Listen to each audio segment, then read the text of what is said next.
Nous sommes dans un monde où l'on sait parler des icônes, de nos stars, des personnalités publiques. Nous les estimons et nous leur faisons confiance à la base de ce que nous savons d'eux. Si tu ne te connais pas, tu ne connaîtras pas ta valeur et tu ne sauras même pas ajouter de la valeur aux autres. Mais ce qui est hallucinant, c'est qu'il y a des personnes qui ne savent pas se définir, encore moins savoir se présenter. Se connaître signifie quoi?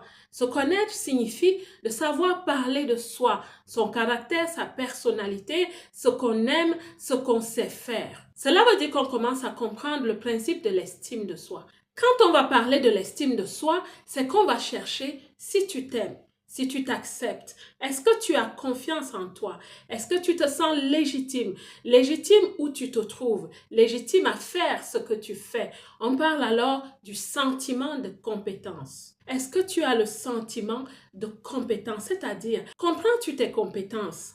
Estimes-tu tes compétences? Est-ce que tu valorises toi-même tes compétences? Je sais que c'est une conversation un peu ambiguë. Quelqu'un me dira, je connais mes compétences, mais ma belle, est-ce que tu les estimes? Est-ce que tu les valorises? Est-ce que tu sais les célébrer? Il y a vraiment un lien à créer entre toi et tes compétences.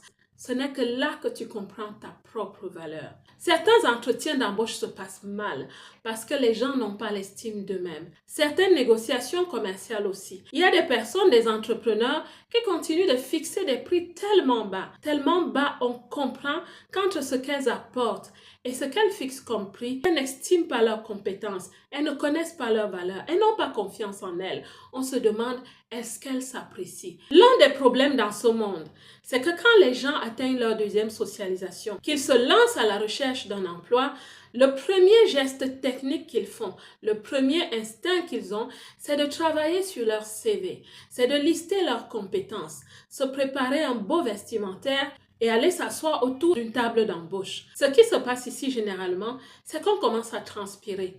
On commence à transpirer parce que oui, on a la technicité, mais on ne maîtrise pas qui on est. On ne connaît pas sa valeur. On ne sait pas improviser quand ça se passe mal. Le vrai problème ici, c'est que les gens savent assumer leurs compétences, mais ne savent pas assumer qui ils sont. Vous savez pourquoi? Parce que ces personnes ne se connaissent pas. Elles ne se valorisent pas. Je vais essayer de vous expliquer. Il y a une connexion qu'il faut développer entre soi et soi.